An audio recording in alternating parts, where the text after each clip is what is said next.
I'm going to start us off with a prayer. So I'm going to place my hands on my heart. I invite you to do the same if you'd like. I'll close my eyes and take that deep breath of love and gratitude. So grateful for this time to come together to be the two or more who are gathered in the name and the nature of love. Grateful for this opportunity to come together to discuss our reading and living, experiencing, discovering the teachings of A Course in Miracles. Grateful for our willingness to shine that light on any and all blocks to love. Grateful for our willingness to be authentic and open and to receive the gifts that are here for us to receive. We call on all of our earthly and heavenly helpers to assist the technology that we get to use to assist us in all ways possible, to lead us and guide us, to teach us, to help us to see the truth about ourselves and our brothers and sisters.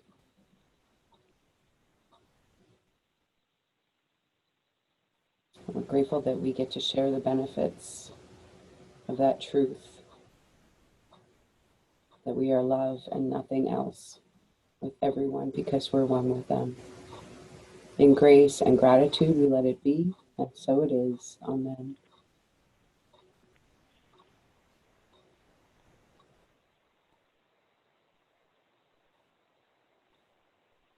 So good to see you all. Oh my gosh. Would anyone like to begin our sharing this morning?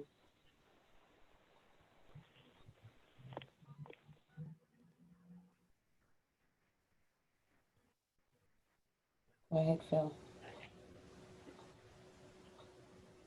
Good morning, everyone. And good to see you. I think my sharing is more like a question or an example because, I was reading this. I think it's right at the start, number 3. Imagine slights, remembered pain, past disappointment, perceived injustice, and deprivation all enters into special relationship, which becomes a way in which you seek to restore your wounded self-esteem. And I think the couple of things that totally came up for me in terms of the current events, and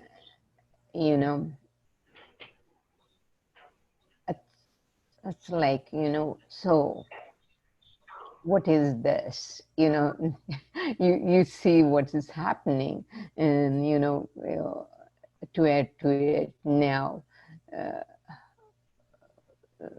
the curfew is added to the whole thing, which means you can go out after 8 o'clock or 7 o'clock.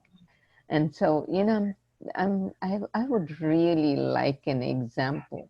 What is it that you do or you found in your own life when all this is coming up for you? And like, of course, I think the woundedness is coming up for the healing. And what is it that you do that keeps you in that place of peace, in the place of really in that connection?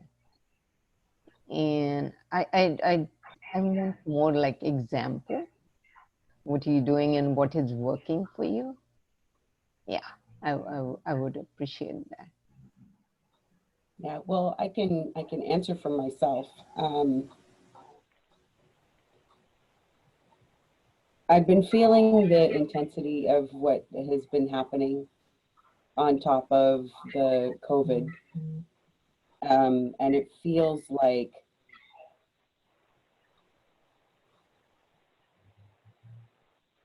it feels like putting more crap on a pile of crap is what it feels like. And I've been feeling the agitation of everything around me. So when I woke up this morning, I had this feeling of defeat. And so, but I got up, I got out of bed, I took a shower, I brushed my teeth, and I got dressed. And at that point, I thought, this is all the amount of energy that I can muster in this moment. So I was completely honest with myself. You know, having a history of depression and anxiety,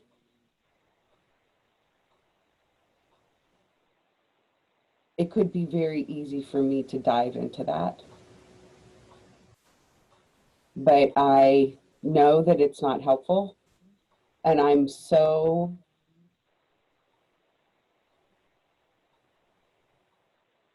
strong and sure in my desire to clear all of my own crap so that it's not contributing to what's happening in the world, anger, hate, fear, whatever, that helps pull me through. And so what I did this morning was, and spirit often speaks to me in music. So the song Paint It Black by Rolling Stones came into my mind. It's pretty intense. And I thought, okay, I can move to this, you know, because that's one of the ways that I help to move these energies out of my body is through dancing and yoga and any kind of movement. And so, and I knew that I had a 20-minute yoga class online later on, and that I had you guys I was so grateful for, to look forward to. And so those were things that was helping propel me forward. So I put that song on and I moved to it. And there was a lot of jerking and, you know, just releasing that rage, that anger, that fear, all of that energy out of my body. And right after that, my yoga class started. And we do circular movements at the very beginning, just circular movements throughout the entire body. I cried through the whole thing. And I thought, okay, I can do this one more day. I can do this one more day. So for me, it's just getting real with myself and living in the moment and doing the next thing instead of focusing on, you know, the future, because that's where I would get tripped up. Does that make sense? Yes, thanks, Linda. And if anybody else have anything else to contribute, I would appreciate that. Yeah, I was just going to say the same thing. Linda, go ahead.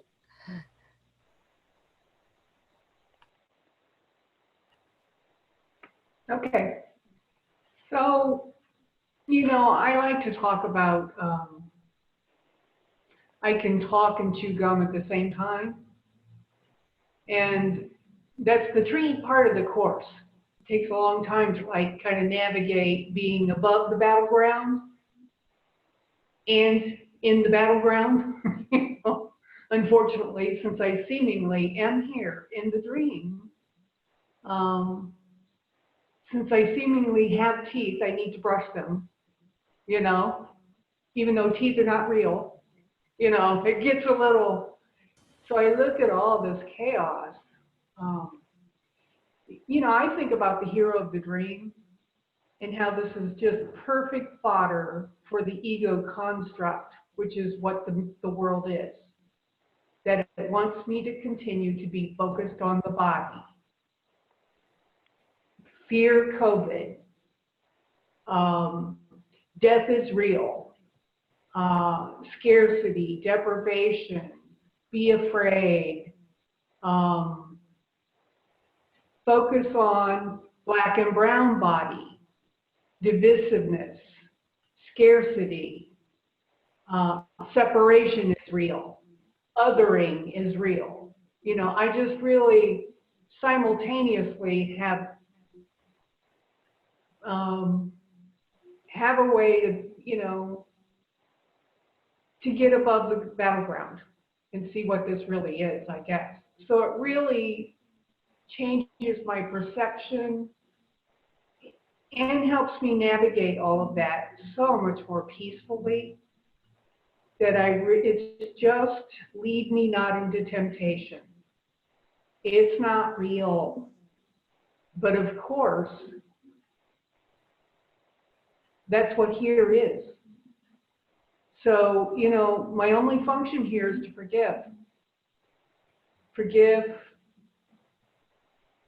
what I think you did, meaning collectively all of that that's out there in the, you know, material world on the level of form. And move myself to purification so that maybe at some point, well, as time has gone on, I am less reactive. I am not internalizing it as much. I have a more peaceful perspective and experience that does not negate the stored 400 years of I understand where all this rage is coming from collectively. That does not minimize the suffering that people have had in a COVID illness and the losses that people, and just the overall generalized grief that's raining down everywhere. I don't think there's any of us on the planet that's not collectively experiencing grief on all sorts of varying levels. So, but it's that, you know, I can walk and chew gum at the same time. I can talk and chew gum at the same time, and I can get above the battleground. And that takes a lot of practice, you know, and that's paid for me. So, thank you. Thank you, As I was reading this, I know I've heard this term many times, but the term special relationship kept coming up. And I'm wondering, Linda, if you could just give a little overview of what that is. Yeah, for me, especially in what we're talking about here and now, with the COVID and what happened to George Floyd. Yeah, Floyd, thank you. So the special relationship for me, I can see it showing up in how I can be especially enraged about what was happening to him, what was happening, what happens in general to minorities, and how I'm viewing the officer. And I can see where I could have that special hate relationship for the officer if I wanted to go there. And I've had practice with this because my sister and I have been working on our family tree for years. And we discovered that our great-great-grandfather in his 30s was imprisoned for sexual assault. And this is in the early 1900s. So for him to be in prison for it, it had to be pretty horrific. And we could totally villainize him and blame him for some of the things that happened with his son and my grandfather and my father and to us as children. So I had for myself to come to a place of peace where I could have compassion for him and forgive him. Not interested in having a special hate or a special love relationship for him. I really just would like to be at that point, like Linda was talking about, where it doesn't bother me one way or the other. Yes, it happened, apparently, according to records. Do I have to own it? Do I have to allow it to define me? Absolutely not. So for me, that feels like a definition of special relationship in the world, what's going on now, and in my own personal life. Does that help? Yeah, I think it does. So it's not necessarily a present relationship we're in with another person, but more of how we perceive a situation. Yeah, absolutely. And make a relationship with that. Yep. Yep. And it can be with parts of ourselves too. I could have a special relationship with my body. You know, a special hate relationship, a special love relationship, a special fear relationship. Okay, yeah, that helps a lot. Yeah. Thanks, Deborah.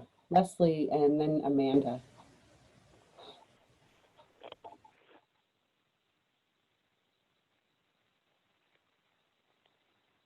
Go.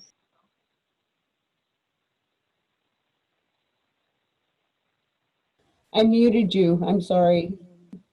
I'm mute. Okay, am I good? Yeah. Can you hear me now? Okay. Very nice to see you all. I've missed you for the past 2 weeks. I just, you know, for me, Deborah, a special relationship and a holy relationship, I just like to keep it simple. A special relationship to me is conditional love, and a holy relationship to me is unconditional love. And it can absolutely be with other people, with other situations, with my body. I totally agree with that. But my intention is to have a holy relationship, meaning I want to be forgiving. I want to be non-judgmental. I want to love unconditionally. And to me, that's a holy relationship. And it says here in paragraph 1, sentence 3, that imagined slights, remembered pain, past disappointments, perceived injustices all enter into the special relationship. And that is so true. You know, when I'm annoyed or bothered with somebody, I'm in a special relationship.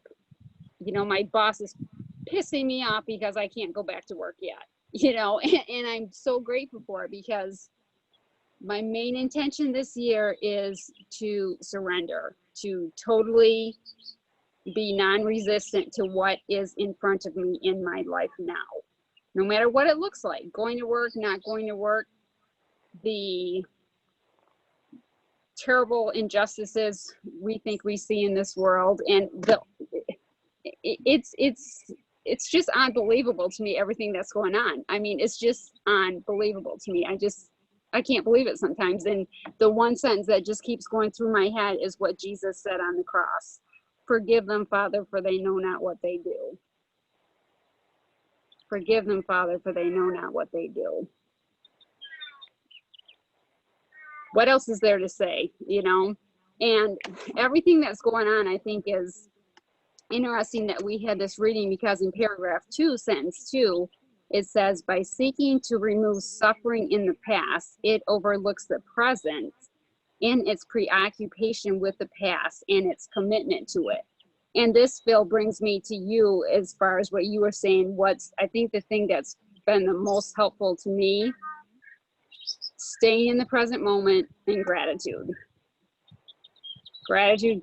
I mean, I was in such a bad mood this morning. I'm like, okay, Lesley, right now, think of 10 things to be grateful for. 10 things. And I was able to whip them off really quickly. And this morning when I went to my mom's and she did my braids, and we were sitting outside on our patio, because I get there at 8 and I don't have to be at work until 9. So that's one thing to be grateful for. I'm not in traffic talking to her. And it's just like, this moment is perfect right now. And if there was something I could do about the rioting, and I mean, I don't know what it's like to be a Black person. I never will. I mean, unless it's a different lifetime that I sometime will get to experience that. But right now, I mean, I can't judge it because it's impossible for me to judge a situation I've never been in.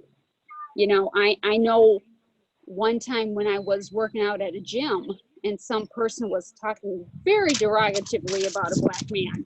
And I didn't say anything for the first two comments. And the third time he commented, I said, you know what? I don't agree with what you're saying. I find it very offensive and I want you to stop talking to me about it. And this was a complete stranger. I don't know why he thought he could talk to me this way about it.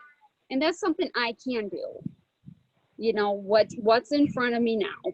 That's what's in front of me right now. And right now, in the present moment, I'm talking to my good friends. I'm thankful for technology. I'm grateful I get to be here today. I'm grateful I'm outside. I'm grateful I get to pray. I'm grateful that Jesus was such a great example. And as he was tortured and suffering on the cross, he was able to say, Father, forgive them, for they know not what they do. And if we are made in the image and likeness of him, it's not easy, but I'm willing. So I thought this chapter was really, really good. And sentence 3, I just love the whole paragraph too. No special relationship is experienced in the present. So when I'm mad at my boss and yet I'm face to face with her and her pretty South African accent and her beautiful smile, and I'm just present with her and we're having a conversation. If I don't remember the past slights, if I don't remember my past resentments, if I don't bring the past into it at all, it's a holy relationship. I can just accept her and accept me and chalk it all up to the COVID-19 stress and just move on. And that's what I've decided to do. And non-resistant. So I figure once I get to the 100% of non-resistance of my restrictions, perhaps it'll be over with. But until then, I'm willing to learn my lessons and pray for everybody that's going through, like I think you said, Linda, everybody somewhere, someplace, somewhere is grieving and suffering. And my heart does go out to them. And I bless them all. And I also find saying the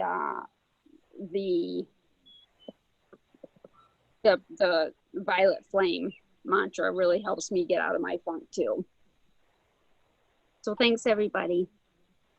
Thanks, and Lesley, I just wanted to jump in because one of the things that came up for me, you know, when you said, forgive them, Father, for they don't know what they're doing. And I thought of that. And Linda also said something about this, about the holy relationship with ourselves. So I think that mantra would be good for me to say, forgive me, Father, for I don't know what I'm doing. Yeah, absolutely. Thanks for that, Phil. Thanks, Lesley.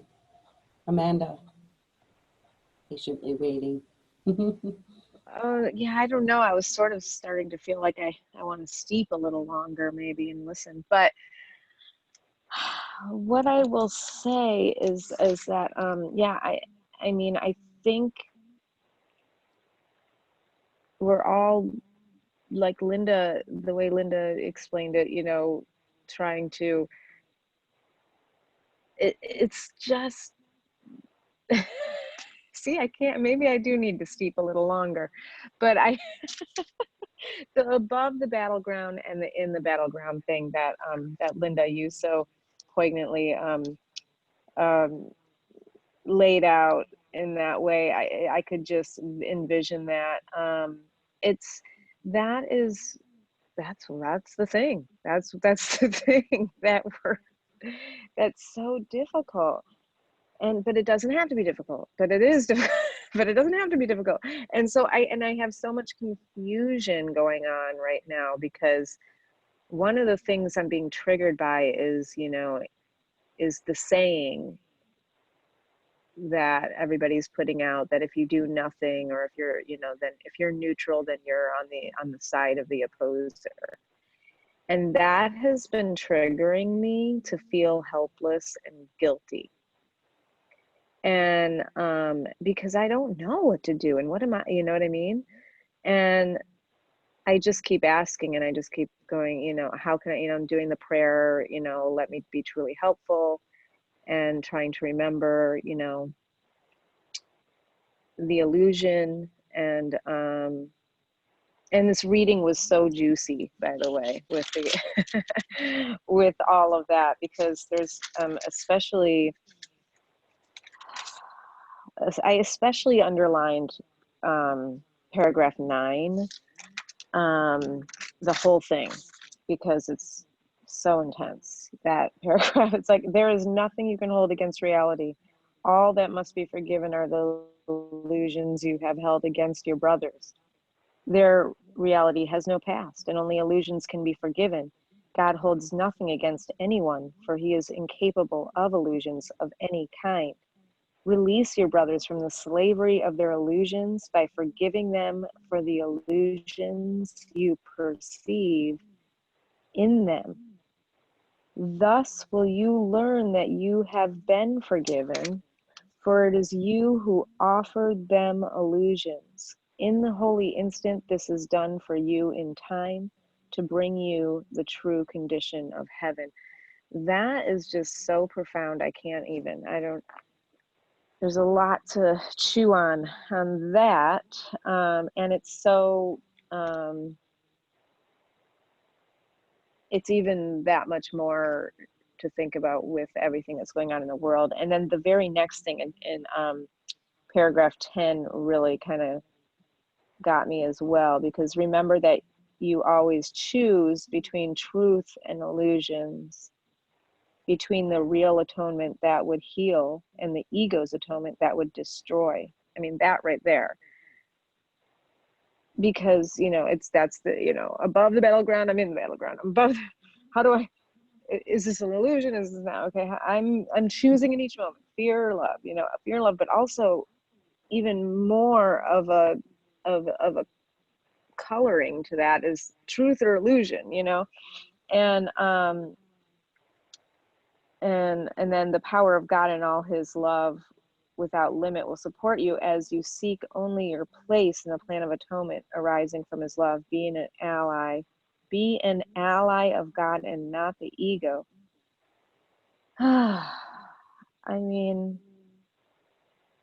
all of it. I could just keep reading right here, because it's just so, it's just so perfect, and it's profound. I mean, yeah, seek and find his message in the holy instant where all illusions are forgiven. And then from there, the miracle extends to bless everyone and to resolve all problems. There are no exceptions here, people. Like, why does it sound so easy right there? But in the battleground, above the battleground, in the battleground, above the battleground. I mean, it's just this constant, you know, it's like the little devil and the angel on the shoulders, you know, like, and I don't know, I'm struggling, but one of the things, Phil, as you were asking, what do we do? And examples, one of the things I've been doing is the divine alarm clock, and the spiritual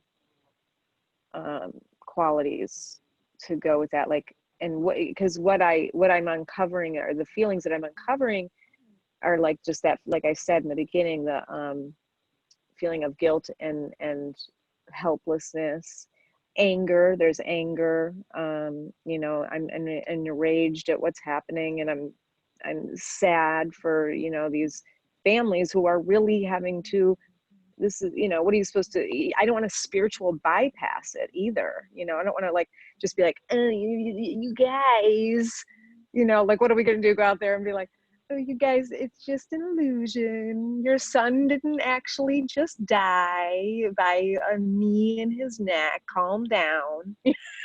I'm not, you know what I mean? Like, that's where I kind of get tripped up a little bit, because it's like, how do we hold the illusion up but be above it at the same time? There we go. I don't know.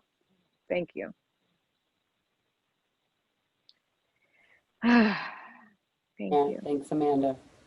Yeah, the line that always comes to my mind when we're talking about, you know, being in the world but not of it is when Gary Renard talks about, you know, don't be weird.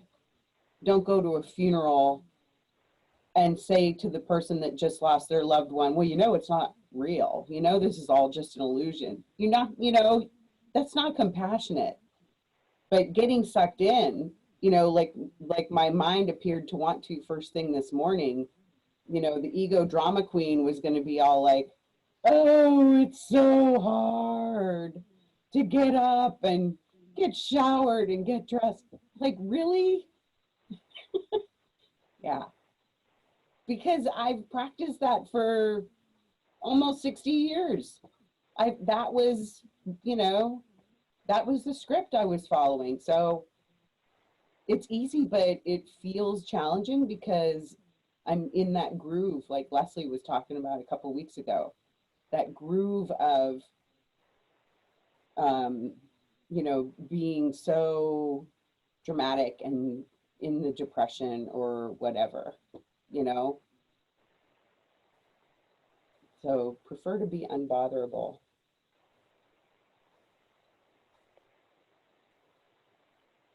Carla, and then Carine, did you raise your hand as well? Okay. Yeah, I'm hard time eat myself. Leslie really had it spot on. It's about being totally present. It says twice in here, the past is gone. And again, let's say the whole instant is understood, the past is gone.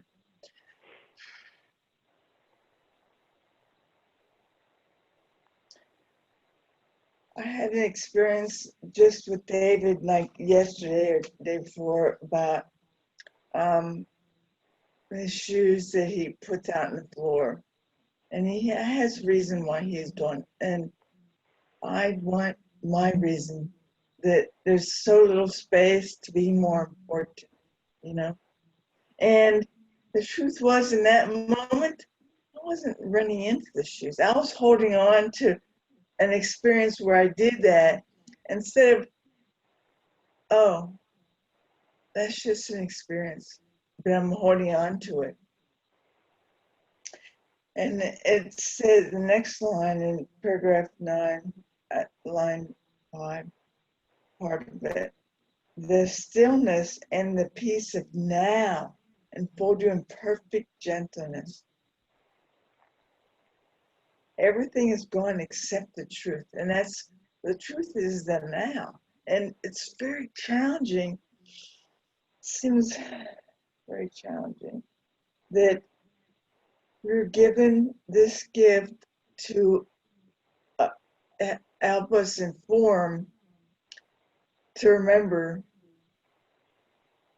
where the berries are, to not to pick the poison berries, to how to skin the animals, to how to stop at a red light and go at a green light. I mean, it's still happening, but those are the memories.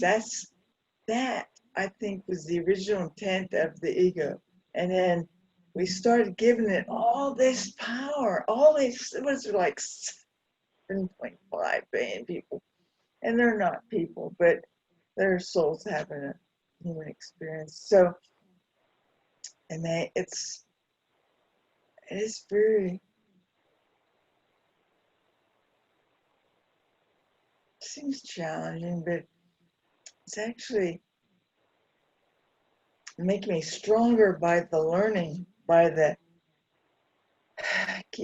seems like I make a similar mistake a billion times, but it's only now. It's only now. I've only ever made one mistake. If I make it, it's now. It's not then.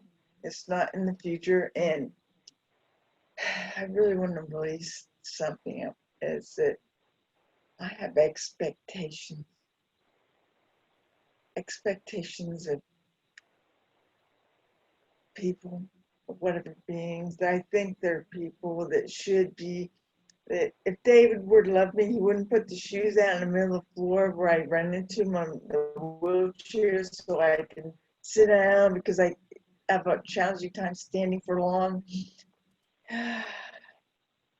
That is how I notice when I'm holding on to the past. I have made a rule around how they should be. And then I bring that rule that I made in the past, the present, to the now moment, to whatever the experience is. And so I really would like to recognize that. And it's, if I don't, I mean, that's holding on to even that the pattern of choices or whatever you want to call them. But I just am interested in being present. And I'm giving it up to the Holy Spirit, to the I am, whatever, life, God, whatever. It's all, we're all one. We're one. Their choices are one. My choices are one. And so I really think you have a special relationship. It's a relationship I have with myself. And that's what all forgiveness is, self-forgiveness. All love is self-love. All acceptance is self-acceptance. Everything is about, not about, I guess. Words are symbols of symbols, but I don't know. I'm wanting to release something, so I hope that was, thank you. Thank you. Carine.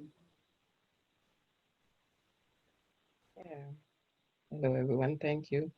I don't know, some of you might have heard this before, but in going along with the chapter 9 that Amanda was reading, and the first sentence, remember that you always choose between truth and illusion, between real atonement that would heal and the ego's atonement that would destroy. That one sentence there is what I can attest to for myself, having kind of gone between those two things and observing myself, which I think is part of the awakening for me. I'm on a very slow process, but very determined process of awakening.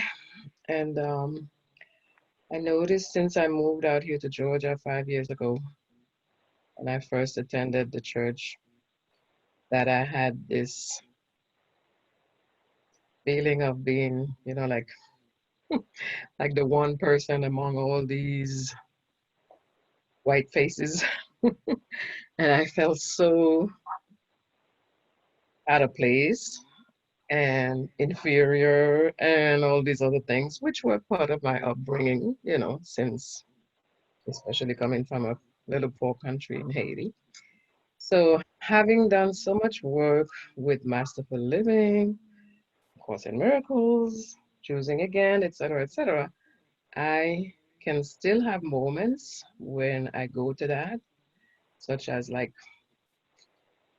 3 weeks ago or so, I went on a drive with my husband in a place in Georgia I've never been before. It was like a real open area, and it was just like one little store. And I had done a lot of work already and already made a lot of forgiveness and everything, right? And he parked his car there and he went to buy cigarettes. And here I was in the car. I said, no, I'm not going down. And I stayed in the car, and then another big truck, those big trucks are coming with a big white guy going there. And I locked my doors and I was sitting there and I was just observing myself. Just observing and saying, Jesus, I accept the atonement for myself because I know this is all about me. It has nothing to do with them. And so I've done a lot of those processes with myself and accepting the atonement. And so with just being okay, as you were saying, Amanda, you don't know, like, what to do with, but just being okay with when I am in a place where I don't think I should be, just being okay with that and just allowing it, just allowing it and observing it and knowing I don't know what to do with this, but I just can offer it up and accept the atonement for myself. And that was a whole teaching that took me a long time to really get, you know. And I know that it's because obviously I can't do it. And that's where Christ comes in, and that's where the whole atonement theory and the Course in Miracles comes in. So anyway, I just wanted to share that because I know that this whole thing that's going on also, I could be very sensitive about it and take it to the past, having had a son that had experience with police, etc. But I chose to look at the officer and it's like that. He doesn't know what he's doing. He really does not know what he's doing. And then I can also look at George as my son and just say, you're free, you're with God, and now you are helping us bring up whatever needs to be healed and maybe people will join more together. And one thing that I am actually right now doing intentionally is going out and looking at somebody's white face in the eyes and speaking with them and talking to them and having that dialogue that we all shy away from. And I think that that's going to be very healing. So I just wanted to share that with everyone. Yeah, thank you for that, Carine. And when you said that, look in their eye, it just reminded me that, I mean, that's one of the lines that was in the Paint It Black song that really just right to my heart, where he's talking about how, you look at people and they turn away, and how we can't even look at each other sometimes. We can't even look in a mirror at our own faces sometimes without turning away. Yeah. Thank you for that. Mary, go ahead. Yes. Well, I want to first acknowledge the wisdom. It's pretty reliable showing up to this wonderful meeting, the wisdom in this group, and that gets expressed here. It's a source of uplift for me. Feels like rain on a plant. The rain, receiving the nourishment and the sunlight. So, I'm feeling it as I'm saying it. I appreciate that about this group, about each person who shares, and Linda, about your role as teacher, how you teach in such a loving way. Ideas that are really speaking to me a lot. It's really speaking to me. I just want to start with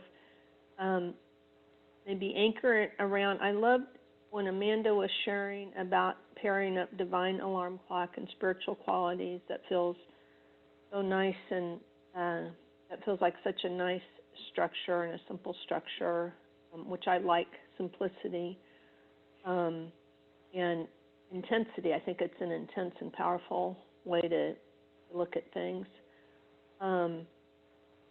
And then maybe moving from there into then, Linda, it felt really perfect. Your comment on what Amanda said, or some of your comments that I honed in on, about, on the one hand, don't act like a weirdo and say to someone who just lost their son, this is just an illusion. But that's, not being a compassionate, kind, loving person in the moment. I guess depending on their background, especially if they're not a Course in Miracles or something adjacent, that would not come across compassionately. But then you said, on the other hand, being a drama queen isn't helpful either. So, looking for that middle ground of, why am I here? What's this all about? How does this make sense? how do I look at what's going on with this murder and the riots and the protest and the COVID? You know, how do I look at life and make sense of it? I was in two other things that link for me. I'm just thinking of this kind of in my mind. It's like a mind map right now. You know, in the middle, central idea is how do I make sense of this world and my place in it. And so it comes to mind. I only have like just a couple or a few Course in Miracles lessons, lines that I honed in on for mantras that I'd like to repeat, and it will come up like, I am here only to be truly helpful. I am here to represent him who sent me. I need not worry about what to say or do, for he who sent me will direct me, and I am content to be where he would have me be, knowing he goes there with me. And then that idea with a couple other things. The Dalai Lama as a role model. I was in a conversation talking about how Dalai Lama handles stuff like this, and how, in my mind, he's a wonderful living role model of feeling compassion and then going right. You know, he connects with center and strength and God. He connects with God as loving and all loving, and then acts in the world in ways that help people. He is being helpful in the world, like each of us is being helpful in our lives. So, you know, he's really out there in the world, in the media. We know he's out there doing things. We're all doing things in our lives on, you know, making that path of peace. And I just want, I guess, ending what I'm sharing, find it in, was it, Linda, was it Lesley that shared the wonderful lettuce story recently, and that we had that really wonderful, yes, that Lesley, thank you so much. That was such a good fulcrum. It was so great. I think that was the time I've been coming here several weeks, I think that's been my favorite week so far. It was such a wonderful jumping off point, and I was thinking, you know, that there's no order of difficulty in miracles, so we can look at the story with the lettuce, you know, in our own personal stories with the lettuce, or Carla talking about the shoe in the middle of the room getting in the way. You know, we have those daily events in our lives, and when there's no order of difficulty, it seems kind of comforting right now to think, yes, what's going on in the whole worldview, and in America with the current situation, that okay, if there's no order of difficulties, the process still comes back to connecting with Holy Spirit. This holy instant, what I give to you, Spirit. And and then ending back on what Amanda said, you know, pairing the divine alarm clock with the spiritual qualities, bringing it back into what spiritual quality here serves, you know, what serves for me and for others.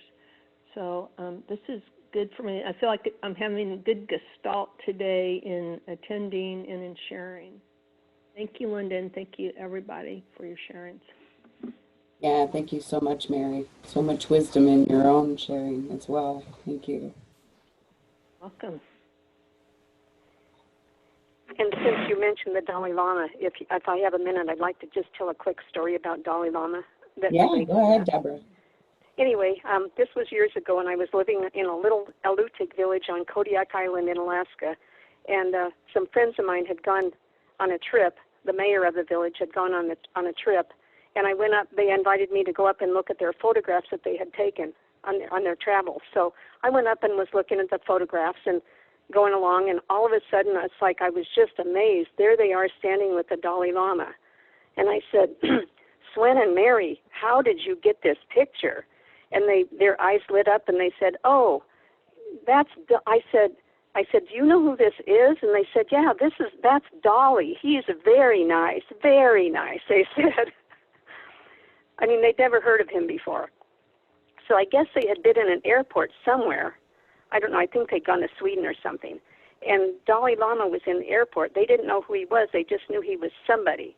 So they went up and introduced themselves and got their picture with him. And it was so refreshing to me because they were so innocent. And I mean, they had no idea who he was, and they met him, and they were just really bragging about or talking about what a nice man he was.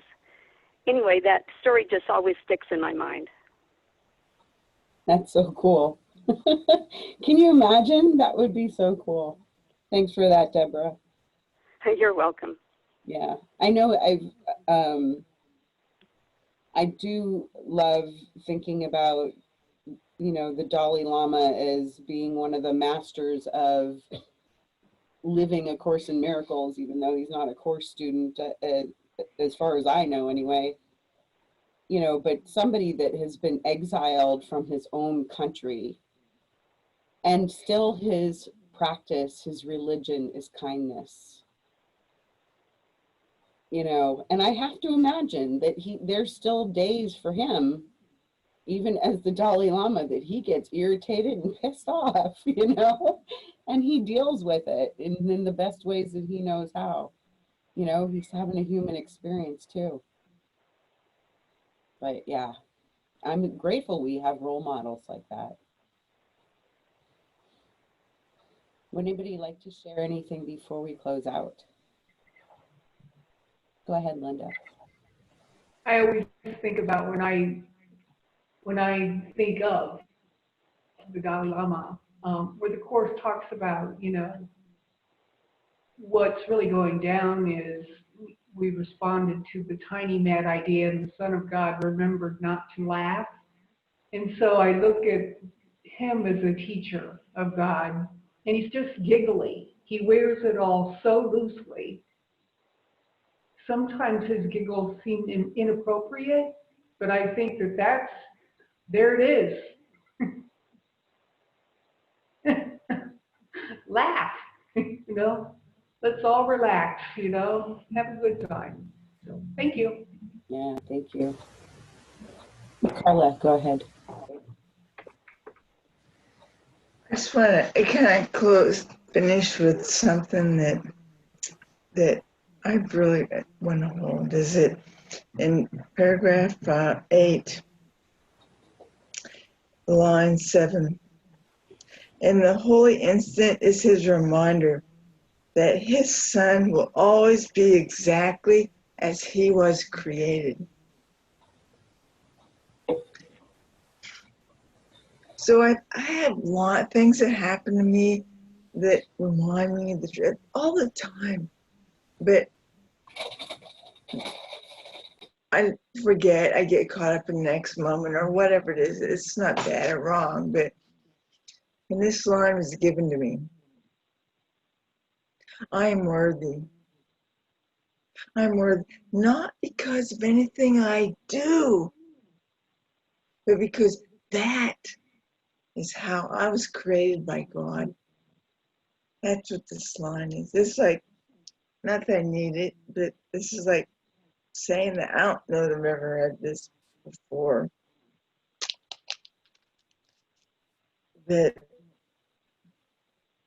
some part of me, the divine in me, knows this, knows this, knows this. And I wasn't going to say this, but the upset, I don't know if the Dalai Lama gets upset because I think he's remembered who he really is. The upset is always ego. Ego offers us an idea, a thought.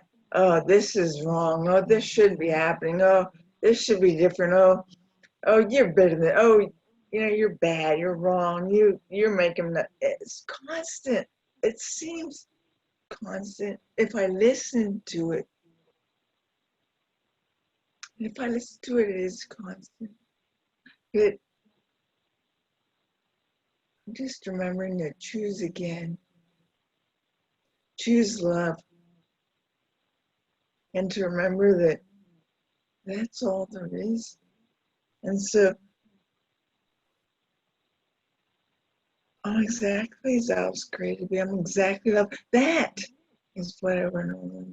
So that's what I want to about my speech. Thanks, Carla. Lesley, go ahead.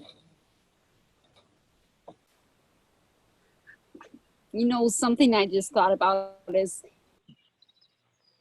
the holy instant to me is the present moment. I think we've talked about that before.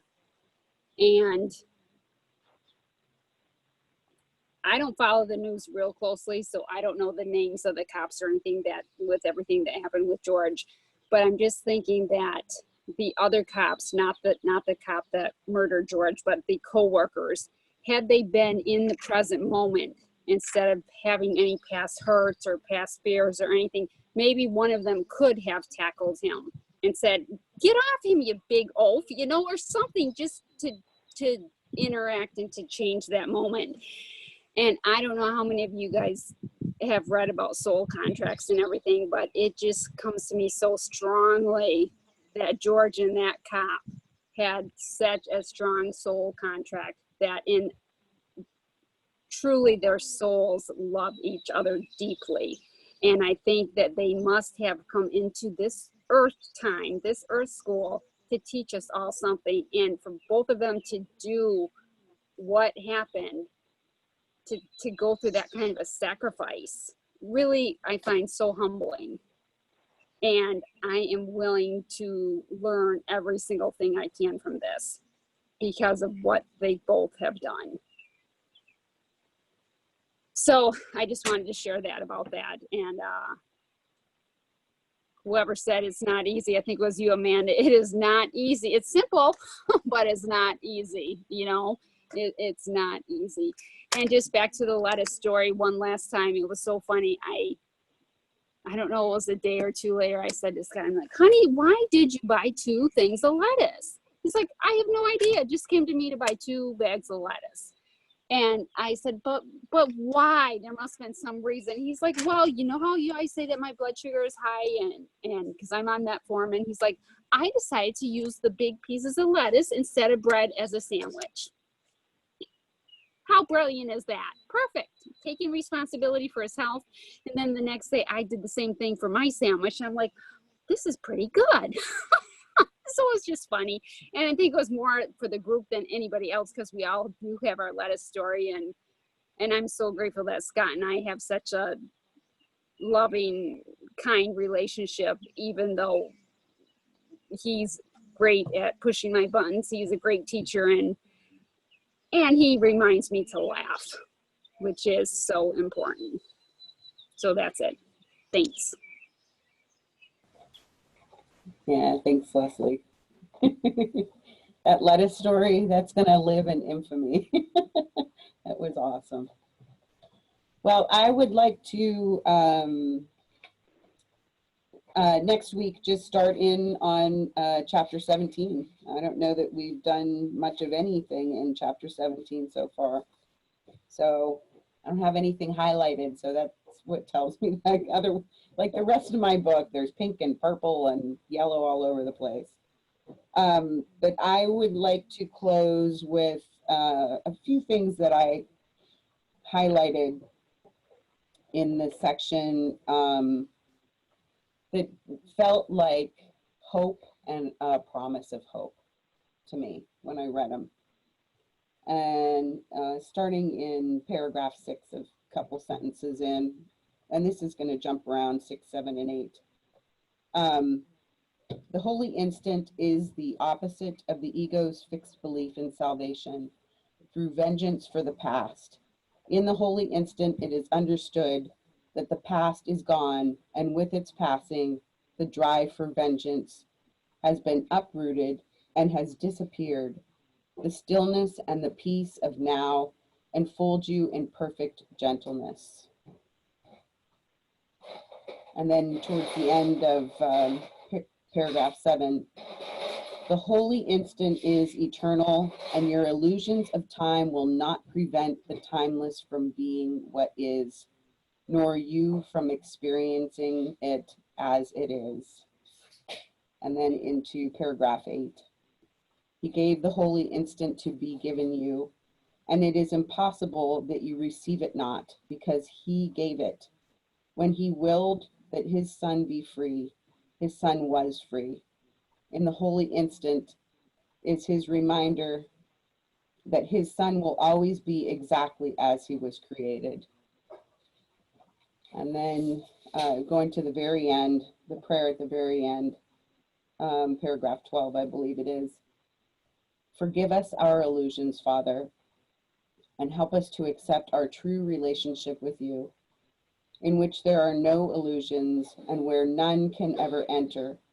Our holiness is yours. What can there be in us that needs forgiveness when yours is perfect? The sleep of forgetfulness is only the unwillingness to remember your forgiveness and your love.